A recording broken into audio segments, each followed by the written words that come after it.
أعوذ بالله من الشيطان الرجيم. إن الصفا والمروة من شعائر الله، فمن حج البيت أو اعتمر فلا جناح عليه أن يطوف بهما، ومن تطوع خيرا فإن الله شاكر عليم.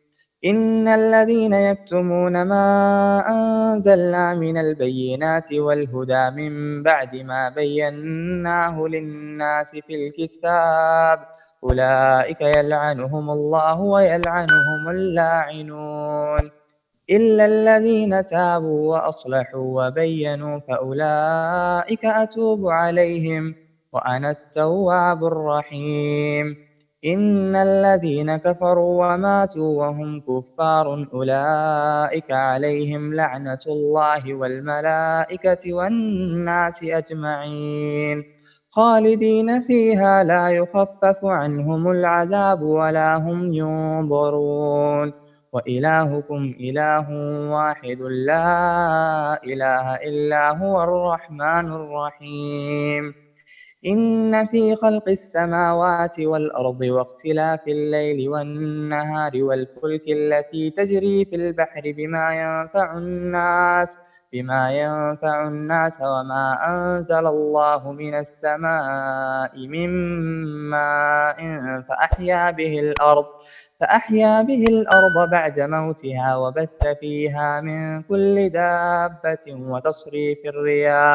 وتصريف الرياح والسحاب المسخر بين السماء والأرض لآيات لقوم يعقلون.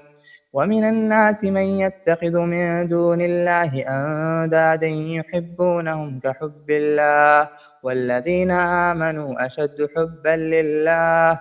ولو يرى الذين ظلموا إذ يرون العذاب أن القوة لله جميعا وأن الله شديد العذاب. إذ تبرأ الذين اتبعوا من الذين اتبعوا ورأوا العذاب وتقطعت بهم الأسباب. وقال الذين اتبعوا لو أن لنا كرة فنتبرأ منهم كما تبرأوا منا كذلك يريهم الله أعمالهم حسرات عليهم وما هم بخارجين من النار. يا أيها الناس كلوا مما في الأرض حلالا طيبا ولا تتبعوا خطوات الشيطان إنه لكم عدو مبين. إنما يأمركم بالسوء والفحشاء وأن تقولوا على الله ما لا تعلمون. وإذا قيل لهم اتبعوا ما أنزل الله قالوا بل نتبع ما ألفينا عليه آباءنا أولو كان آباؤهم لا يعقلون شيئا ولا يهتدون. ومثل الذين كفروا كمثل الذي ينعق بما لا يسمع إلا دعاء ونداء صم بكم عمي فهم لا يعقلون. يا أيها الذين آمنوا كلوا من طيبات ما رزقناكم واشكروا لله إن كنتم إياه تعبدون. إنما حرم عليكم الميتة والدم ولحم الخنزير وما أهل به لغير الله فمن اضطر غير باغ ولا عاد فلا إثم عليه إن الله غفور رحيم. إن الذين يكتمون ما أنزل الله من الكتاب ويشترون به ثمنا قليلا أولئك ما يأكلون في بطونهم إلا النار ولا يكلمهم الله يوم القيامة ولا يزكيهم ولهم عذاب أليم. أولئك الذين اشتروا الضلالة بالهدى والعذاب بالمغفرة فما أصبرهم على النار ذلك بأن الله نزل الكتاب بالحق وإن الذين اختلفوا في الكتاب لفي شقاق بعيد. صفا اور مروہ اللہ کی نشانیوں میں سے ہیں، اس لیے بیت اللہ کا حج و عمرہ کرنے والے پر ان کا طواف کر لینے میں بھی کوئی گناہ نہیں۔ اپنی خوشی سے کرنے والوں کا اللہ قدردان ہے اور انہیں خوب جاننے والا ہے۔ جو لوگ ہماری اتاری ہوئی دلیلوں اور ہدایت کو چھپاتے ہیں، باوجود یہ کہ ہم اسے اپنی کتاب میں لوگوں کے لیے بیان کر چکے ہیں، ان لوگوں پر اللہ کی اور تمام لعنت کرنے والوں کی لعنت ہے۔